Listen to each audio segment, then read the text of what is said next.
sur les Bleus de Thierry Henry parce que l'un d'entre eux s'est exprimé aujourd'hui en conférence de presse. C'est Adrien Truffert, l'arrière-gauche des Bleus, qui nous dit « Le public français n'a peut-être pas les noms qu'il attendait, mais il y a énormément de qualité dans le groupe et un très bon niveau footballistique. L'objectif, c'est l'or.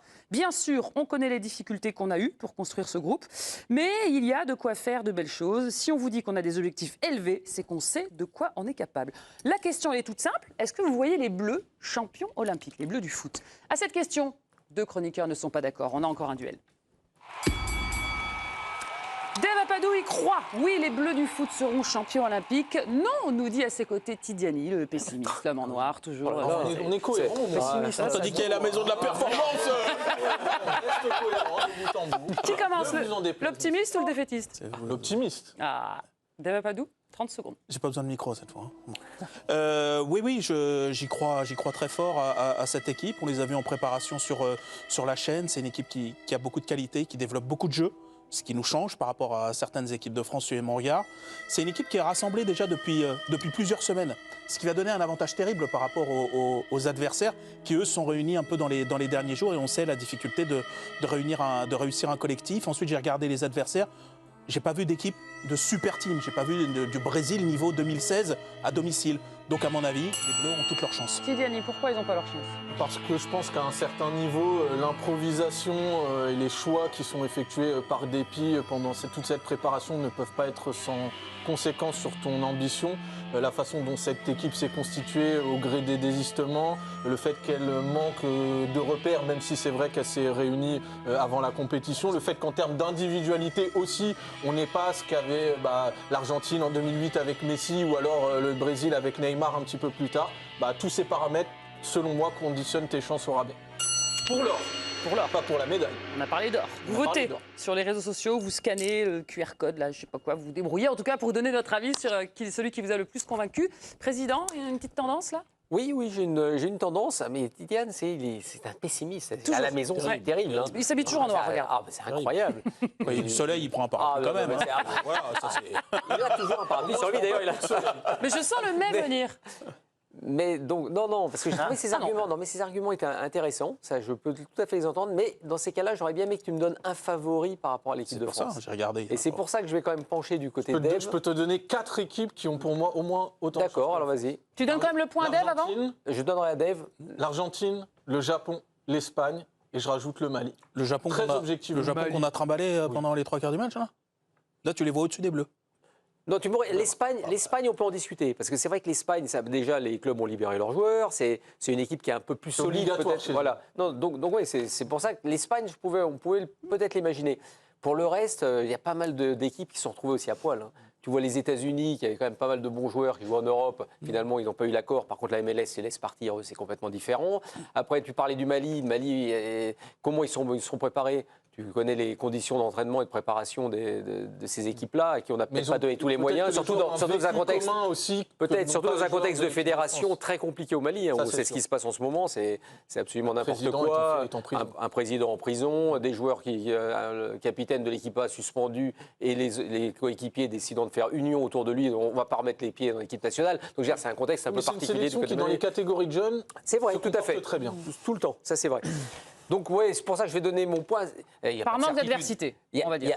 Moi, il y a l'Espagne. C'est vrai que si on avait sorti l'Espagne et vraiment au-dessus aujourd'hui, c'est une possibilité. Et puis, on a vu que les Espagnols, ils gagnent dans tout. Alors, je ne vois pas pourquoi ils laisseraient tomber les Jeux Olympiques comme ça. Camille, qui sont les favoris de cette compétition? Et on a regardé du côté des bookmakers, les 5 plus grosses cotes. Alors, justement, la France est favorite pour l'or olympique.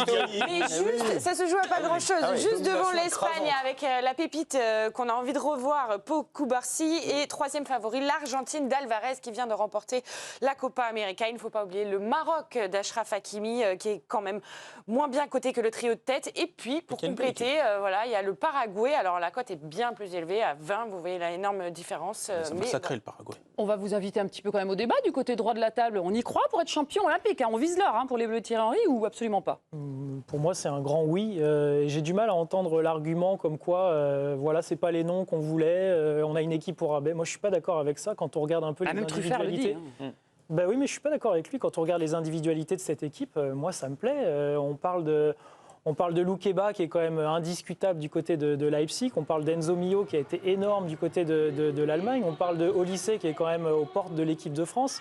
On parle d'une équipe qui est emmenée par Lacazette, dont on connaît largement les qualités. Et en plus, à la tête de cette équipe, il y a Thierry Henry qui arrive à amener un vrai truc.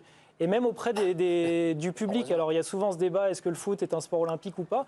Et j'ai l'impression que les gens vont avoir envie de se mettre et de regarder cette équipe aussi à cause de Thierry Henry. Donc, il y a un vrai engouement et on sait à quel point jouer à la maison avec un gros public derrière soi au foot est important. Donc, ouais, moi, j'y crois complètement. On va vous afficher la composition de l'équipe type qui peut se dessiner avec les derniers éléments de Thierry Henry.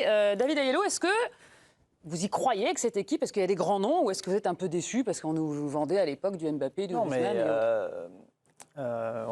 C'est Hervé qui a prononcé à un moment le mot certitude. Évidemment, c'est un tournoi, donc tu n'es pas sur un championnat où de toute façon, à la fin, c'est quand même le meilleur qui va s'imposer. Donc on n'a pas de certitude et on voit bien d'ailleurs avec les cotes où c'est quand même assez serré. Maintenant, moi, j'insiste aussi sur la carte Thierry Henry. Je trouve que c'est quand même extrêmement cohérent ce qu'il a mis en place depuis son arrivée l'été dernier. Je pense que les joueurs le suivent aussi. Je pense qu'il a ce statut-là qui fait aussi qu'on sait comment ça se passe dans les vestiaires. Tu es un Zidane, tu es un Henry.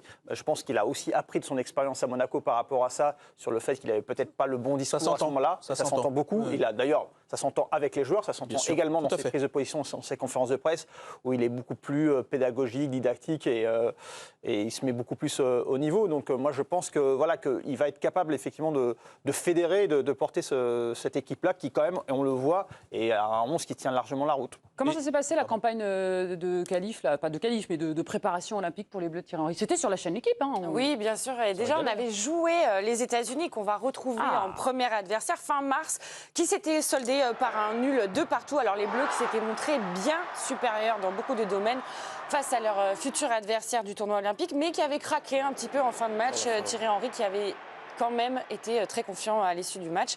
Depuis, beaucoup de turnover aussi dans la sélection française, on l'a dit, et sur cette campagne de préparation. Lacazette et ses coéquipiers qui comptent 2 victoires, 4-1 face au Paraguay et un carton 7-0 face à la République dominicaine avant de terminer par ce dernier match nul face au Japon. Donc, une préparation globalement positive quand même pour les joueurs de Thierry Henry. 2 victoires, un nul.